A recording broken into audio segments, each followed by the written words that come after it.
Welcome to Inside Roanoke. I'm Melinda Mayo, the Communications and Media Officer for the City of Roanoke. Today we're in Elmwood Park because we're going to talk about Parks and Recreation Month. We're also going to hear about the city's Pacesetter Award and a lot more, so stay with us.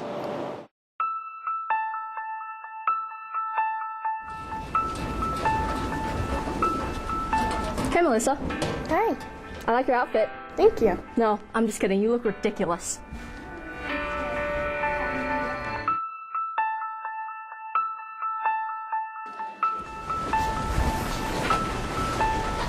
Dude, where'd you get that shirt at Goodwill?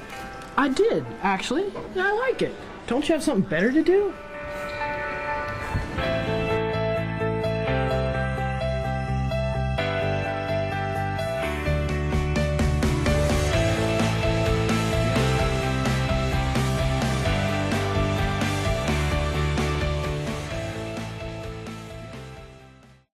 Welcome back. My guest is Marcy Stone. Marcy is Emergency Manager for the City of Roanoke. Marcy, we want to talk today about summer emergency situations. And if you would share with our viewers the types of emergencies that happen that could affect them during the summer months. The most frequent emergencies that we have here in the City of Roanoke are those pop-up thunderstorms that we're not expecting. Right. You can predict thunderstorms out. We always see the 7-day forecast, but it seems the ones that impact us the most are the ones that pop up throughout that day. And people just don't seem to be very prepared. We'll have things like flash flooding in our downtown district or areas near our riverbanks and creeks, and we'll have people who don't heed the warnings and don't turn around. Right. They continue to drive through flooded areas, and flash flooding causes us problems in the city.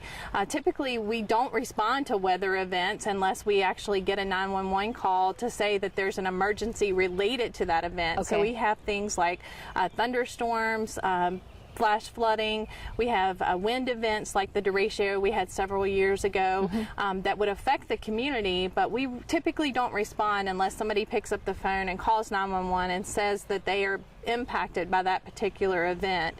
So if somebody calls to say they're trapped in water, we're going to respond to that emergency. If they say that they have a tree through their house, we're going to respond to that emergency. So it's the result of the weather that we respond to. Absolutely. Right. And so what are some things people can do to prepare for these types of situations? How can they make themselves ready for it? Just be ready by knowing what actions you would take in the particular types of emergencies. We always recommend that you have a 72-hour kit in your home, 72 hours worth of food, 3 days worth of food, that you don't have to go out to the local grocery store or the local gas station to get additional food, supplies, and equipment to be self-sustained within your house. We may have a storm that comes in like derecho, where we're going to have power lines down, we're going to have trees down, roads would be blocked. So we want to make sure you're self-sufficient in your home without having to call for additional assistance. We want people to stay informed.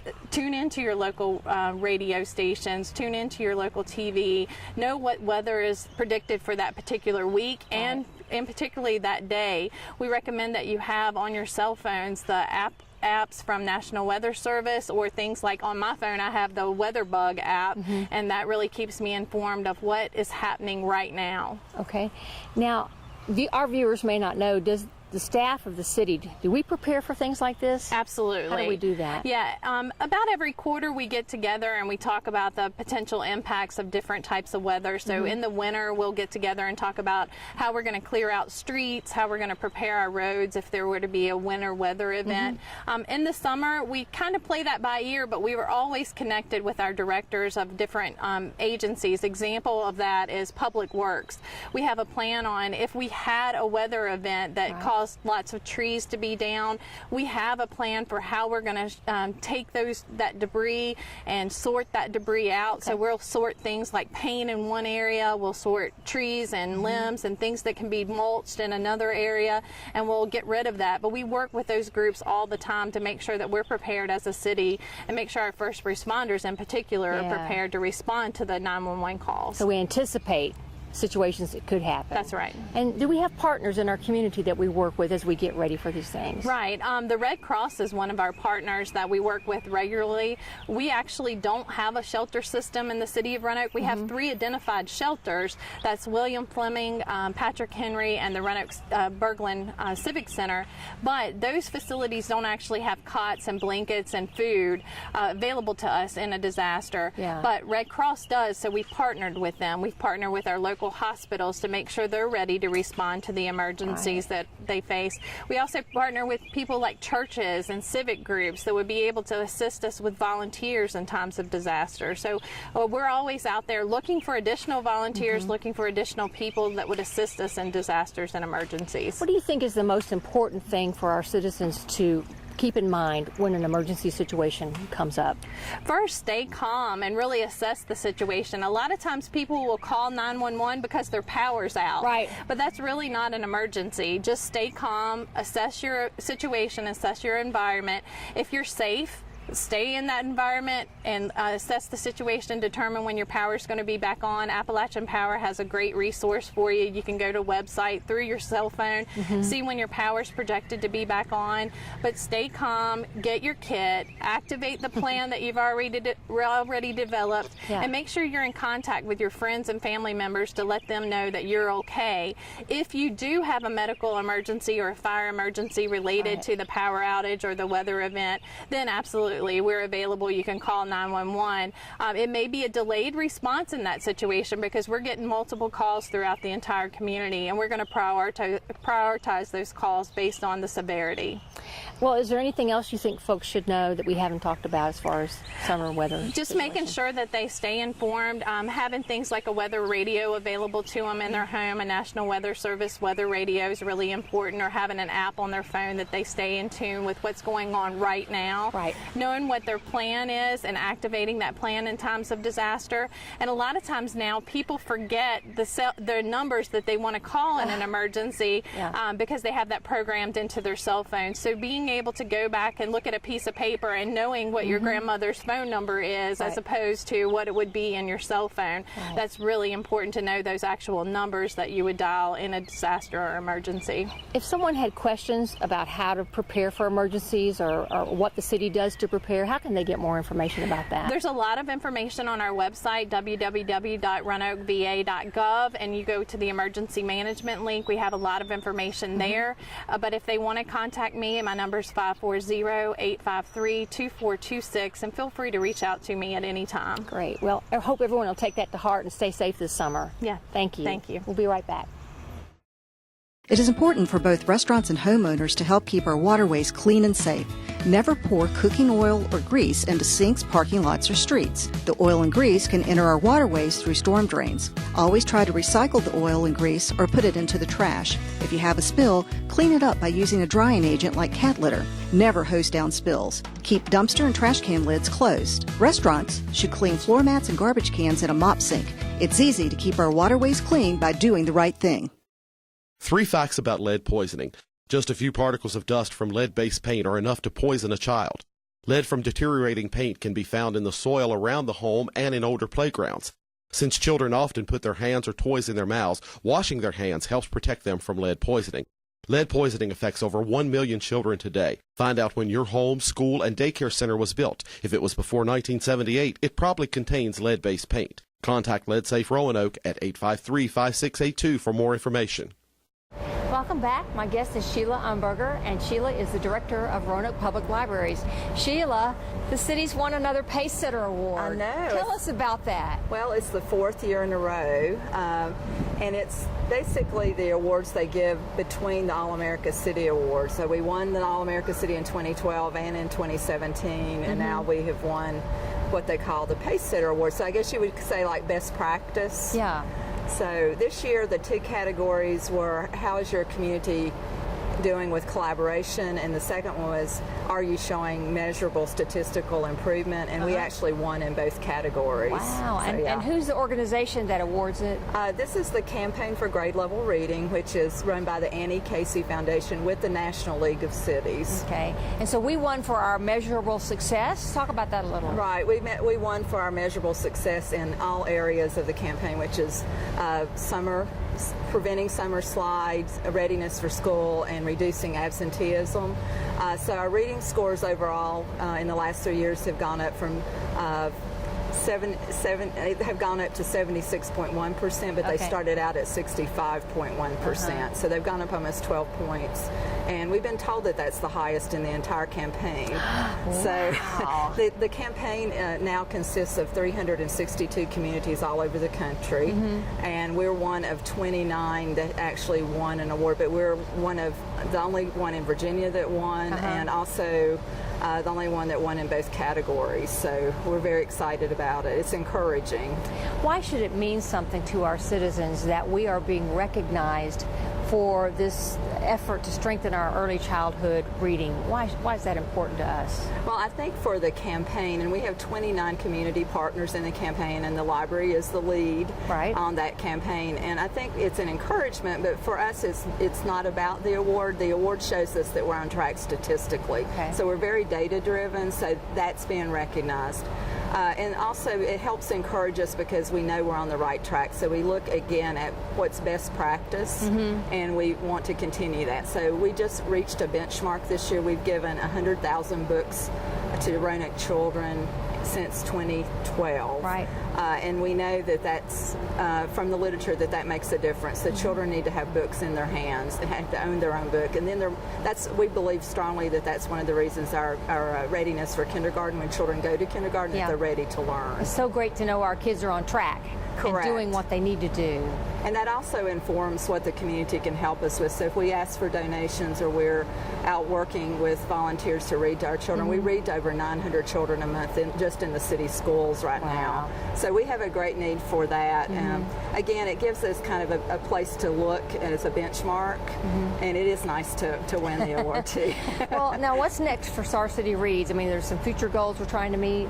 Oh, well, the campaign has already asked us to apply for another All-America City Award in 2 years. We'll think about that. We'll do the work and then see. But one of the areas that we're working on right now, we've been having some really deep conversations since Ralph Smith, the head of the whole campaign, was here back in March. And the conversation is to add parent engagement to our campaign focus. Because the parent is the first teacher of the child, and ways that we can support parents in the community.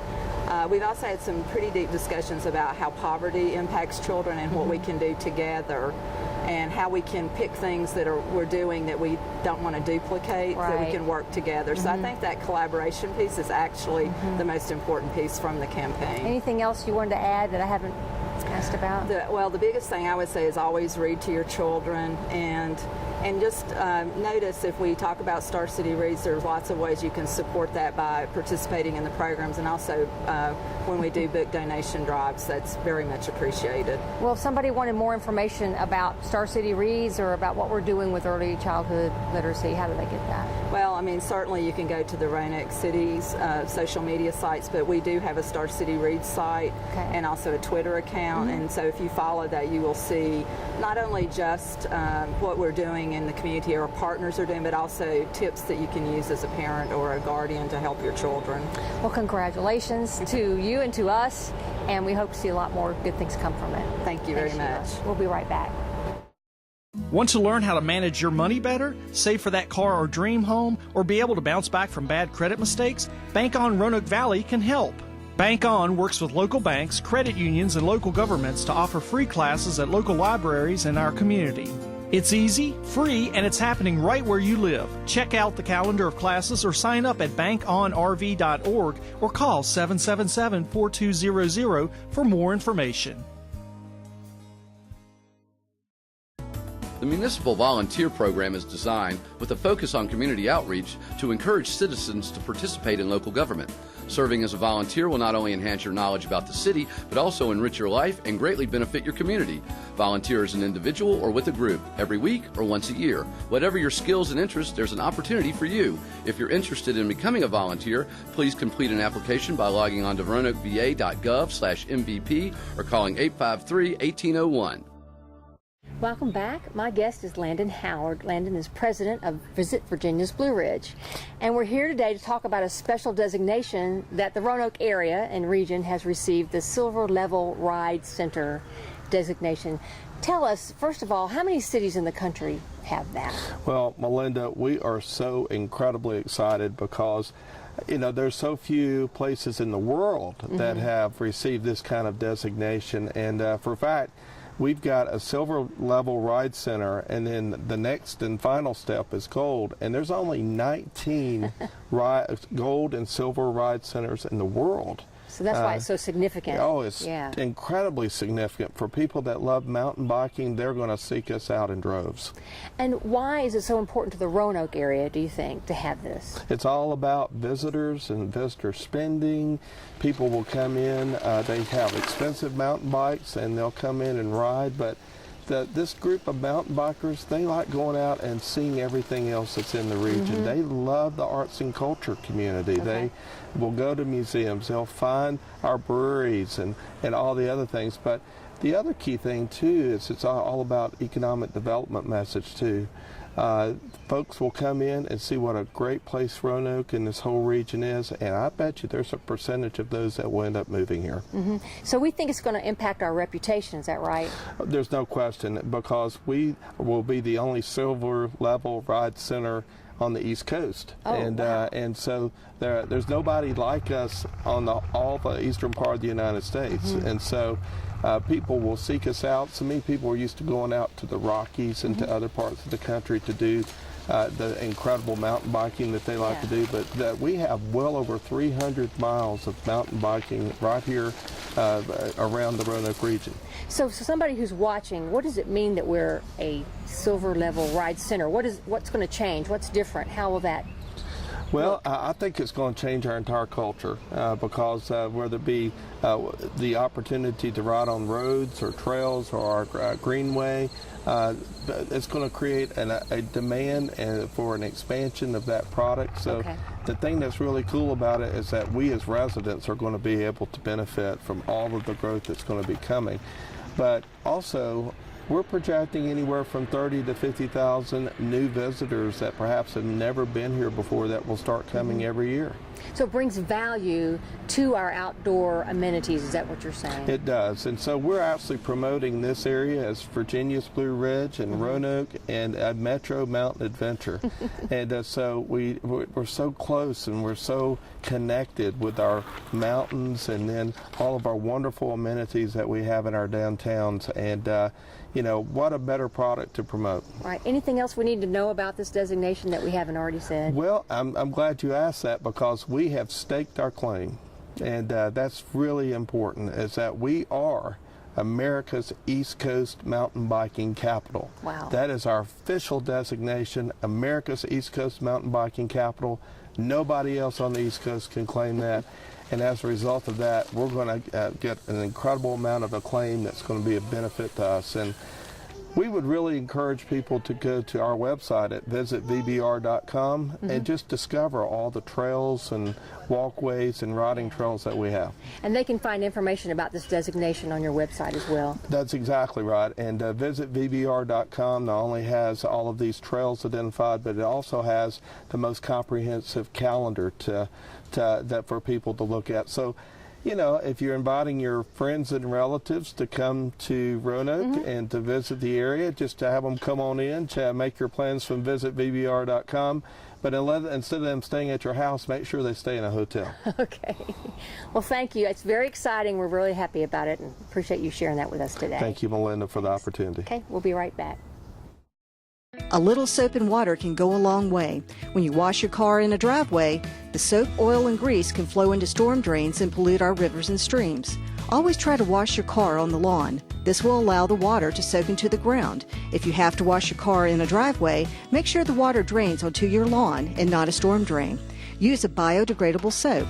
Dump your wash bucket in your sink or allow it to filter through the grass. It's easy to keep your car and our waterways clean by doing the right thing. Welcome back, and my guest is Patrick Boaz. Patrick's Recreation Manager for Parks and Recreation. Yep. Patrick, we want to talk today about Parks and Recreation Month, and tell us when that is and what it is. Yeah, so Parks and Rec Month is in July, so it's this month, and it really is just a reminder to get out and enjoy all the amenities we have here in the city that the parks provide. And this is happening across the nation. It's like a national thing, is that right? Yes.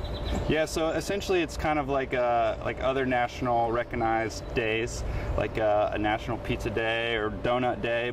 It's an opportunity just to again remind us of all the things we have here in the city, and for us, for our department, we manage over 70 parks, plazas, greenway systems. We've got 2 pools, 7 rec centers, and over 100 miles of natural surface trail.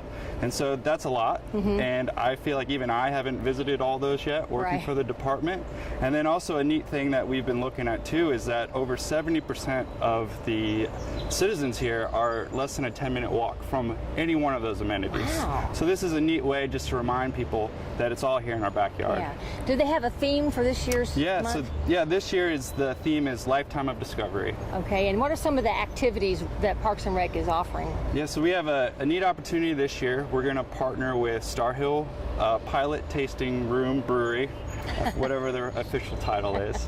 But they're going to donate $1 for every pint sold on Mondays and Tuesdays to the Parks and Rec department. So we're calling it Pints for Parks. Okay. And then on those Mondays and Tuesdays, we're going to plan a bunch of programs to offer using Star Hill as home base. So we'll do a tour to Roanoke, which is a cycling tour of the city. We're going to do a beer float with tubes, sups, and kayaks. Yeah. We're going to offer a paint night, which is a mason jar paint night. And then we're also going to do a meet and greet, essentially, with the Parks and Rec director and the 2 managers. And then on Tuesday nights, they're trivia night. And so we're going to have a team there that competes with everyone else as well. So it's kind of a chance to explore some new ways to engage with Parks and Rec, Yeah, right? exactly. And then another thing that we're doing, and I can't fail to mention it or my staff will be upset, but we've been working on a scavenger hunt. And that will involve a lot of our park system as well. So it'll be a neat way to actively engage with our parks. Is there a goal that you're kind of hoping for with this emphasis, that something you want to accomplish through it? Yeah, I think it's one of the big things is just a reminder. It's here. It's in your backyard. It's not too far away. This is an opportunity to get outside and enjoy your parks. Anything else we need to know about Parks and Recreation Month? I guess since it's July, there's a big event. I think it's on July 4th. I forget exactly what we're doing, but I think it involves fireworks and a bunch of other activities that people can get out and play as well. Okay.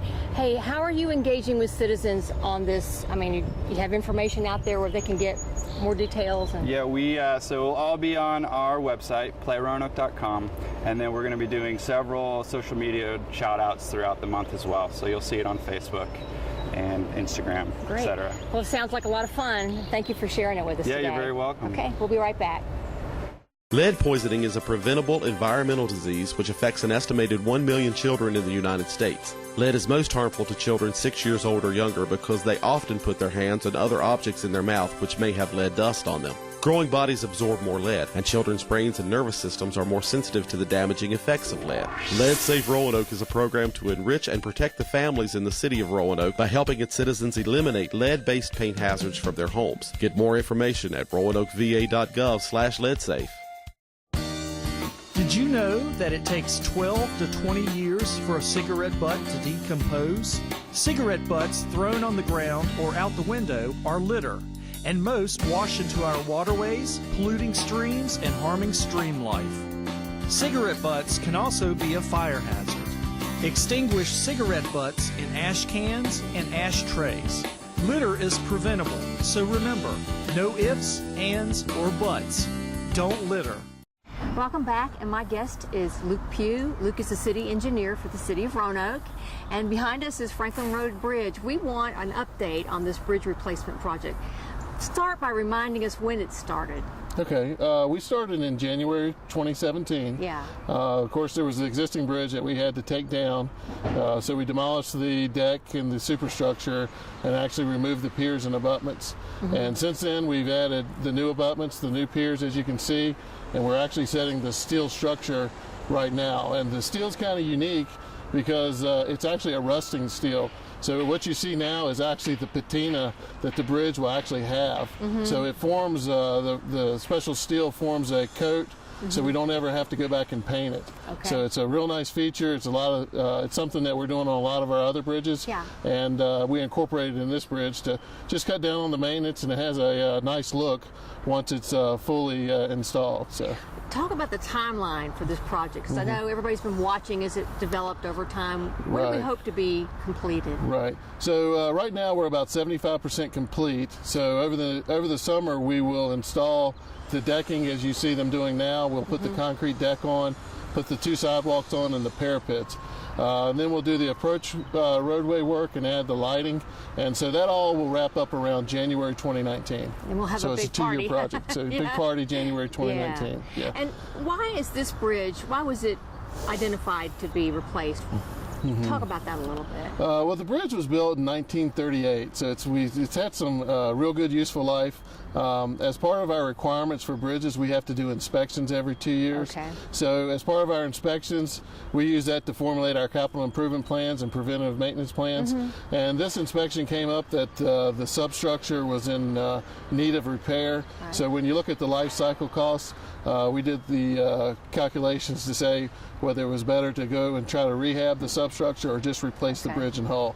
So when you rehab something, you don't get the full useful life back, but when you do a bridge replacement, you do. So rehab would have only gotten us probably another 10 to 15 years down the road, so we've been back at the same place we were, whereas a new bridge replacement can get us up to 100 years. So it's really a life cycle cost, and that was the decision to just go ahead and replace the bridge. So once the foundation of the bridge is ready, then you're going to put some new features on it as well. Right, we've got some gateway pylons that are decorative that's going to really add to the bridge and bring out the aesthetic appeal. The bridge is actually going to be wider. It's going to have more pedestrian accommodations. Oh, wow. So we're going to have sidewalks and bike lanes on this bridge, whereas the older bridge just had the sidewalk. So we're going to make it a little bit wider and incorporate those pedestrian features and keep, of course, the vehicular features that we originally had. And how are we funding this project? The funding is actually made up of half local funding, City of Roanoke funding, and half VDOT funding. Okay. We applied for what's called local revenue sharing funds from VDOT. So we accumulated those funds over about a 3-year period. So we were able to obtain those funds and basically use half of those funds to build the bridge. Okay. Anything else we need to know about the project that I haven't talked about? No, it's just a special bridge. It's one of our longer bridges in the city. It's probably our second bridge in terms of length. Of course, it connects one of our historical neighborhoods to one of our new expanding areas, the biomedical area. So it's just a great project, and I'm really looking forward to seeing it completed also. Well, if people watching our show wanted more information about this project, how could they get it? They can go to the engineering website, which a link can be found on the main city website, and they can also go to our main web page, which has a link to a camera that we keep out here that actually takes pictures every 15 minutes. Okay. So you get a 15-minute update, and it also does a time lapse. So you can do a time lapse feature which shows from January 2017 up to the current date, and you can see the time lapse of how we've been working on the bridge. And the hotel has a roof cam, is that right? That's the roof cam that takes the picture every 15 minutes. Good. Yes. And that'd be kind of neat to just watch it happen. Yeah. It is. It's a time lapse, so it's actually sped up, and it takes about 5 minutes to watch, but you get to see about a year and a half's worth of work in about 5 minutes. So it's a really cool video. Well, we can't wait till it's finished, and we'll be back out here for the opening. So great. Thanks for sharing all that with us. Thank you. Okay, we'll be right back. Keeping Roanoke streets clean and attractive takes a lot of work. The city welcomes your help. Community organizations, businesses, and individuals can volunteer through the Adopt a Street program to adopt a specific street in the city. Participants agree to clean up their location 4 times a year for 2 years. To find out more, contact the City of Roanoke's Transportation Division at 853-5837 or the Municipal Volunteer Coordinator at 853-1801 or send an email to mvp@roanokeva.gov. If you would like to adopt a pet, did you know that you can also go to the RCACP website and their Facebook page to look at pets for adoption? It's easy to do. Simply go to their website at rcacp.org or visit their Facebook page. Both sites include information and pictures of animals waiting to be adopted. Help make a difference in the life of a pet today. Adopt from the Regional Center for Animal Care and Protection.